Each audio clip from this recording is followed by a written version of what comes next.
नमस्कार मित्रांनो आणि मैत्रिणींनो, स्वागत आहे तुमचं कॉर्पोरेट इन मराठी या यूट्यूब चॅनलवरती. तर जसं की आपण मागच्या व्हिडिओमध्ये बघितलं की आपण एक्स लुकअपबद्दल माहिती बघितली, आपण व्ही लुकअप बघितलं, आपण एच लुकअप बघितलं त्याआधी, त्याच्यानंतर त्यामध्ये येणारे एरर्स आपण बघितले. तर तसंच अजून एक आपण टॉपिक आता थोडासा पुढे जाऊ आणि बघू पिवट टेबल्स कसे काम करतात. तर आज मी तुम्हाला दाखवणार आहे की पिवट टेबल्स कसे काम करतात आणि यापुढे आपण 2 ते 3 व्हिडिओज आपले किंवा जसं टॉपिक कव्हर होईल तसं आपण पिवट्सवरती थोडंसं फोकस करत जाऊ. म्हणजे हे जे बेसिक तुमचं जर झालं, म्हणजे फॉर एक्झाम्पल व्ही लुकअप कसं काम करतं, पिवट्स कसे काम करतात, त्यानंतर आपण इफ वगैरे बघू आणि काउंट इफेस वगैरे बघू. तर एवढं सगळं झालं ना, तर म्हणजे ते जे मी तुम्हाला बोललेलो की 10 आणि जे 10 ते 15 व्हिडिओज, तर यामध्ये हे सगळं कव्हर झालं की तुम्ही एक इंटरव्ह्यू रेडी होऊ शकता आणि प्लस इंटरव्ह्यू टिप्स पण तुम्हाला भेटत राहिलेत. तर ते ठीक आहे, आपण पिवट्स आज बघू आणि बेसिकली पिवट्स काय आहे काय नाही ते सगळं मी तुम्हाला ऑन स्क्रीन समजवीन. तर चला जाऊ या आपण स्क्रीनकडे आणि बघू पिवट्स कसे काम करतात. तर आता हा जो डेटा आहे, फॉर एक्झाम्पल हा एक जसा सिम्पल डेटा आपण त्या दिवशी घेतला, सेम डेटा आपण रेफर करू. तर हा एक डेटा घेतला आहे आपण, हा पूर्ण. आता ह्याच्यामध्ये पिवट्स काय काम करतात, फॉर एक्झाम्पल तुम्हाला ह्या डेटामधून आता काहीतरी तुम्हाला विचारलं की काहीतरी ॲनालिसिस करायचं की काहीतरी समरी. ॲनालिसिस नाही, आपण शब्द यूज नको करूया, आपण थोडा सिम्पल व्हर्जनमध्ये पिवट्समध्ये जाऊ. आपण एक समरी बघूया.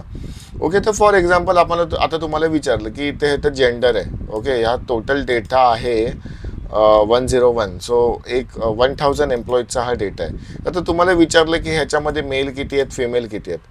तर लाईक आहे फिल्टरचं एक ऑप्शन आहे की जिथे तुम्ही मॅन्युअली जाऊन तुम्ही आता फॉर एक्झाम्पल डेटामध्ये गेलात, फिल्टरमध्ये गेलात, तर इथे मॅन्युअली जाऊन तुम्ही ते करू शकता इथे सिलेक्ट करून. बट खूप मुश्किल आहे. फॉर एक्झाम्पल 10-12 हे आहेत, लाईक आता फॉर एक्झाम्पल हे बिझनेस युनिट आहेत, तर वेगवेगळ्या प्रकारचे बिझनेस युनिट आहेत इथे. तर ते त्या ह्याच्यामध्ये कसं माहिती आहे, खूप कठीण होतं ते एक एक काउंट टाकणं आणि एका पर्टिक्युलर फॉर्मॅटमध्ये ते येत नाही. तर आता हे सगळं समराईज करण्यासाठी पिवट हा एक खूप सोपा उपाय असतो याच्यावरती, ते सोपं ऑप्शन असतं एक एक्सेलमध्ये दिलेलं. ओके, तर ह्यासाठी काय करायचं आहे, इन्सर्ट. आता कर्सर तुमचा डेटाच्या आतमध्ये असला पाहिजे. त्याच्यानंतर तुम्ही पिवट टेबल या ऑप्शनवरती जा. पिवट टेबलमधून इथे फ्रॉम टेबल अँड रेंज, हे कदाचित तुमचं जर एक्सेल जुनं असेल, फॉर एक्झाम्पल तुम्ही 2016 वापरताय किंवा 13 वापरताय किंवा 2007 वापरताय, तर इथे थोडंसं ऑप्शन्स वेगळे असतात. ओके, तर जनरली तुम्हाला पण पहिलं ऑप्शन जे येतं तेच सिलेक्ट करायचं आहे, तेच तुमचं पिवट. त्याच्यानंतर ते पिवट चार्टचं पण ऑप्शन असतं, जसं की पिवट चार्ट ह्या लेटेस्ट एक्सेलमध्ये इथे दिलेलं आहे, पण आपण त्या ह्याच्यामध्ये पिवट चार्ट ह्याच्या खालीच दिलेलं असतं. तर ते तुम्ही रिफर करू नका. पिवट चार्ट्स मी तुम्हाला सांगेन कसे काम करतात ते. तर सध्या आपण सिलेक्ट करू पिवट टेबल. आता पिवट टेबलमध्ये काय होतं माहिती आहे की इथे तो विचारतो की टेबल रेंज काय आहे. आता इथे जर तुम्ही बघाल तर टेबलची रेंज काय, तर टेबल रेंज जेव्हा तुमचा कर्सर इथे असतो ना, तर तेव्हा जिथपर्यंत म्हणजे जिथे तुमचा आता फॉर एक्झाम्पल हा डेटा चालले, तर इथपर्यंत तो एक्झिट एन कॉलमपर्यंत तो डेटा घेणार. याच्यामध्ये जर स्पेस असेल आणि इथून दुसरा म्हणजे इथे काहीतरी अजून वेगळं चालू होत असेल, आता हे जर असेल असं इथे, ओके, हे जर असेल तर तो इथपर्यंतच डेटा घेणार, एवढा. तो ह्याच्या पुढचा घेणार नाही, कारण मध्ये स्पेस आहे, म्हणजे हे त्याचं एक टेबल झालं. ओके, तसंच खालीही आहे. ओके, खाली तुमचा ते एक रो ब्लँक सोडला आणि इथून तुमचं दुसरं काहीतरी चाललं, तो इथपर्यंतच डेटा घेणार तो. म्हणजे पहिलं जे त्याला मिळतं कंटिन्युअस टेबल ते तो पिकअप करणार. तर डिलीट करून टाकू. ओके, तर आपण जाऊया पिवट टेबल. आता पिवट टेबलमध्ये गेलात. ओके, इथे तुम्हाला त्यांनी रेंज विचारली. रेंज सिलेक्टही करू शकता तर तुम्ही, असं इथून जाऊन. आता फॉर एक्झाम्पल ती ऑटोमॅटिक सिलेक्शन झालेली आहे. जर तुम्हाला काही वेगळं सिलेक्शन द्यायचं आहे तर इथून जाऊन तुम्ही ऑटोमॅटिकली सिलेक्ट करू शकता.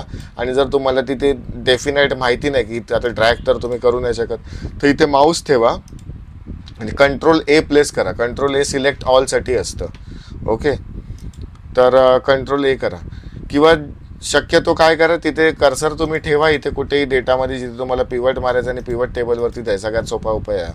तर त्याच्यानंतर तुमचं इथे झालं तुमची रेंज. आता तुम्हाला तो विचारतो पिवट तुम्हाला कुठे पाहिजे, याच शीटवरती तुम्हाला पाहिजे की तुम्हाला न्यू वर्कबुक. तर बाय डिफॉल्ट न्यू वर्कबुक या ऑप्शनला सिलेक्ट झालेलं असतं.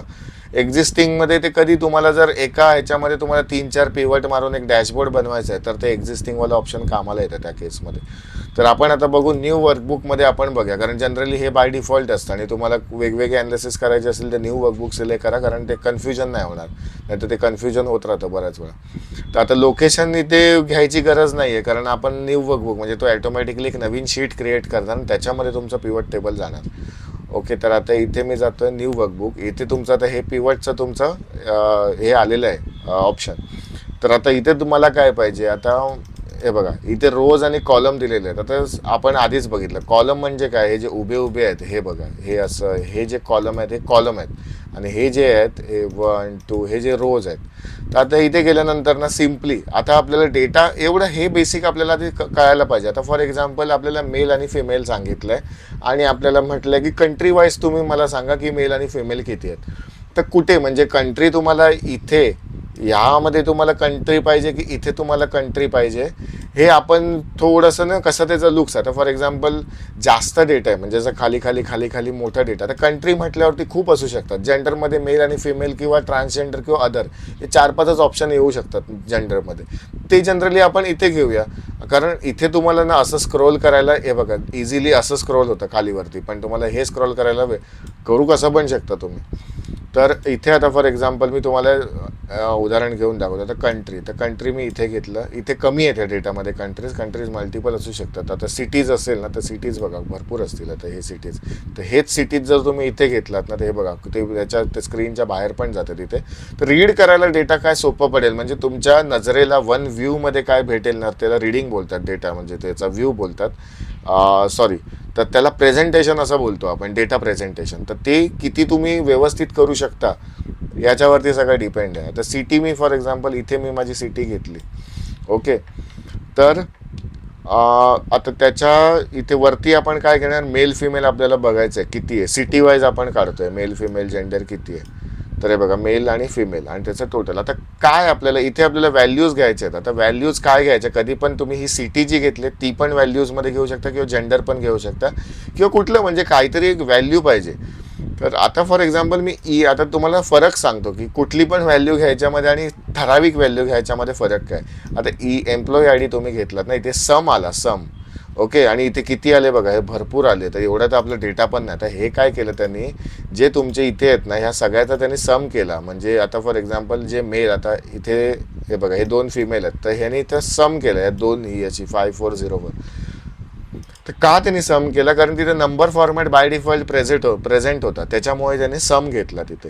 तर अशा केसमध्ये ना तुम्हाला इथे जाऊन ना व्हॅल्यू फील्ड सेटिंग म्हणून आहे, तिथे जाऊन तुम्हाला काउंटवरती क्लिक करायचं आहे. मग तो काउंट गेले बघा, 1000चा डेटा आहे, 1000चा काउंट आला आता आपण इकडे.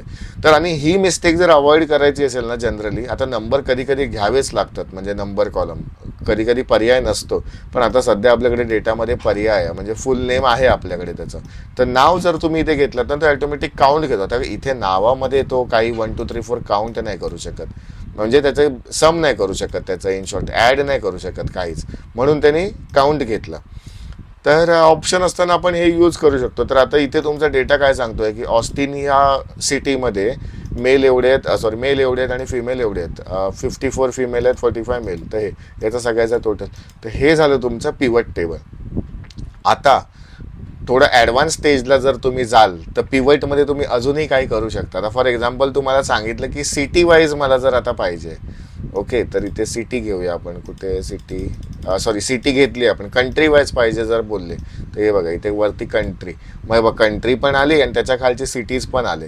ओके, म्हणजे ब्राझीलमधले एवढे सिटीज, चायनामधले एवढे, युनायटेड स्टेट्समधले एवढे सिटीज. तर असा तुमचा डेटा झाला. आता तुम्ही ह्याला मायनस करू शकता, म्हणजे हे तुमचं थोडंसं ॲडव्हान्स व्हर्जनमध्ये गेलं की तुम्ही असं दाखवलं, तुम्हाला हा व्ह्यू एक दिला, ब्राझील, चायना, US मध्ये एवढे हे आहेत. आता तुम्हाला एखाद्याच कुठल्या स्टेटचं जर जो कोण तुमचा व्ह्यूवर आहे, स्टेक होल्डर आहे, त्याला जर बघायचं असेल तो खोलून बघू शकतो की कुठल्या स्टेटच्यामध्ये किती आहेत. ओके, तर हा तुमचा एक झाला. आता सेकंड, इथे तुम्ही आता हे करू शकता, काय माहिती, हा जेंडर फॉर एक्झाम्पल तुम्ही आता असं नको आहे, जर तुम्हाला सगळे एकत्र नको आहेत तर ते सिटी जे कंट्री जी मी इथे टाकली ना ती जर फिल्टरमध्ये टाकलात ना कंट्री, तर काय होणार, आता हा सगळ्या देशांचा हे आहे, ते तिन्ही देशांचा, तिन्ही कंट्रीजचा. तर इथे आता सिलेक्ट केलात ना ब्राझील, ते बघा, हे फक्त ब्राझीलचं आलं. इथे तुम्ही गेलात तर फक्त हे चायनाचं आलं, फक्त चायनाचं आलं हे. आणि इथे जर तुम्ही गेलात तर युनायटेड स्टेट्सचं आलं. ओके, तर अशा प्रकारे तुमचा पिवट काम करतो. आता इथे परत आपण येऊ आणि तुम्हाला एकदम डिटेलमध्ये मी आता थोडंसं सांगतो. तर जर तुम्ही इथे फिल्टर लावता तर फिल्टर कधी पण अख्खा डेटा फिल्टर तुम्हाला कशाने करायचा आहे तो फिल्टर तुम्ही या फिल्टरमध्ये लावा, फिल्टर कॉलममध्ये. ओके, कॉलम्स म्हणजे मी बोललो तुम्हाला वरचे हेडिंग्स काय पाहिजे ते वरती टाका. बघा दिसायला पण कसं हे वरती आहे, हे खालती आहे. ओके, इथे आहे या बाजूला म्हणजे तुमच्या लेफ्ट साईडला, आणि हे पुढे नंबर काय आले पाहिजे. सिम्पलचा एकदम स्ट्रक्चर आहे या पिवटचा. ओके, वरती काय आलं पाहिजे, बाजूला काय आलं पाहिजे, आणि आतमध्ये डेटा म्हणजे कसला काउंट हवा किंवा कसला सम हवा हे आलं पाहिजे. आणि फिल्टरला फिल्टर आलं पाहिजे. सिम्पली इथलं फील्ड करून इथे ट्रॅक करायचे. एखादी व्हॅल्यू जर काढायची आहे तर इथून तुम्ही डायरेक्टली कंट्री एक अनक्लिक केलं ते निघून जाणार. परत टाकायची आहे, परत इथून एखाद्या याच्यातून खाली घ्यायची. आता फॉर एक्झाम्पल इथे घ्यायची आहे तर इथे तुम्ही डायरेक्टली ड्रॅग करू शकता. जर कंट्री सिटीच्या आता इथे बघा काय झालं, हे सिटी झाले आणि त्याच्या खाली कंट्रीज गेल्या, पण असं नाही झालं पाहिजे ना, उलटं झालं पाहिजे. आता आपण इथे कंट्री वरती टाकूया, आपण इथे फक्त ट्रॅक करून वर, म्हणजे कसं आता इथे तो फिल्टर लावलेला आहे ॲक्च्युली, त्याच्यामुळे ते असं आलं आहे. तर ते करू शकता. आता फॉर एक्झाम्पल हे झालं, ठीक आहे, हे कंट्री झाले, आपण वरती कंट्रीज टाकले आणि खाली सिटी, म्हणजे कसं वरती कंट्री आले खाली सिटी आले आपले. तर अशा प्रकारे आपला हे पिवट लागतो. आता याच्यामध्ये जे काही फिल्टर्स वगैरे आहेत किंवा डेट्स वगैरे आहेत ते मी तुम्हाला एका सेपरेट व्हिडिओ घेऊन ते सगळे डेट्स वगैरे तुम्हाला कवर करेन. किंवा ह्याच्या पिवट टेबलचे फॉर्मॅट्स पण असतात, तर ते फॉर्मॅट्स पण तुम्हाला एका वेगळ्या व्हिडिओमध्ये मी कवर करतो की ते फॉर्मॅट्स कसं करायचं त्याचं पिवटचं. तर आय थिंक इमिजिएटली आपण बॅक टू बॅक ह्या नेक्स्ट व्हिडिओजमध्ये हे सगळं कवर करू. ओके, तर ठीक आहे, थँक्यू. तर आजच्या इंटरव्ह्यूच्या टिप्समध्ये जसं की मी तुम्हाला हे सगळे जे इंटरव्ह्यू मी सांगितले, जे टिप्स सांगितले जनरली आहेत ना, म्हणजे ज्यांना एक्सपिरियन्स असतो त्यांना लागू होतात.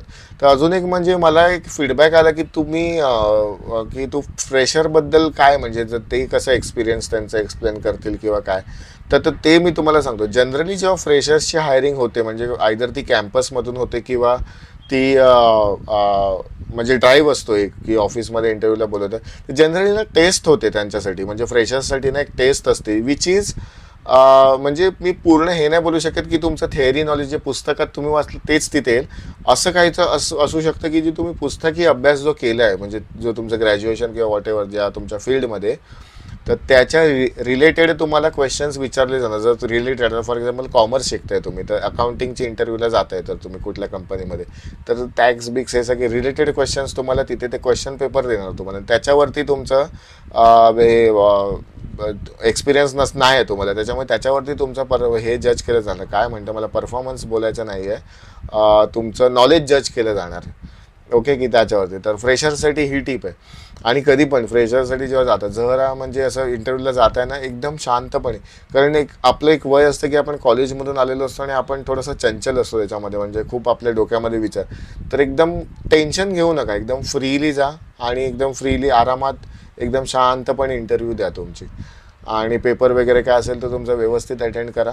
आणि असं कधी डोक्यावरती कुठलं ना ओझं ठेवून असं पेपर वगैरे सॉल्व करायला जाऊ नका, कारण हे एक जॉब आहे आणि तुम्हाला भरपूर साऱ्या कंपन्याज भेटत राहतील, भरपूर कंपन्याज आहेत, त्याच्यामुळे काही टेन्शन घेऊ नका काही. ओके, तर मी आशा राखतो तुम्ही या व्हिडिओला लाईक कराल, ह्या चॅनलला सबस्क्राईब करा आणि हा व्हिडिओ जे सगळे व्हिडिओ आहेत ते सगळ्यांपर्यंत जास्तीत जास्त पोचवा. आणि बऱ्याच जणांना हेल्प होत असेल याच्याने तर मला कमेंटमध्ये सांगा. तुम्हाला काय नवीन प्रॉब्लेम्स असतील ते तुम्ही कमेंटमध्ये सांगा. मी तुम्हाला सगळ्याचे आन्सर्स जेवढी माझ्या व्हिडिओजमधून देता येईल तेवढी देईन. आणि लवकरच आपण एक फोरम पण चालू करू जिथे आपण क्वेश्चन आन्सर्स किंवा तुमचा डेटा घेऊन तुम्ही याल आणि मी तुम्हाला आन्सर्स देईल, असं पण आपण फोरम चालू करू काहीसं. त्याचं प्लॅन केलं आहे मी.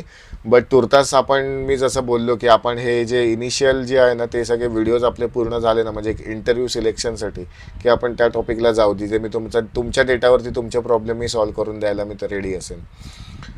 तर ठीक आहे मित्रांनो, थँक्यू. जय हिंद, जय महाराष्ट्र. भेटू आपण पुढच्या व्हिडिओमध्ये. थँक्स.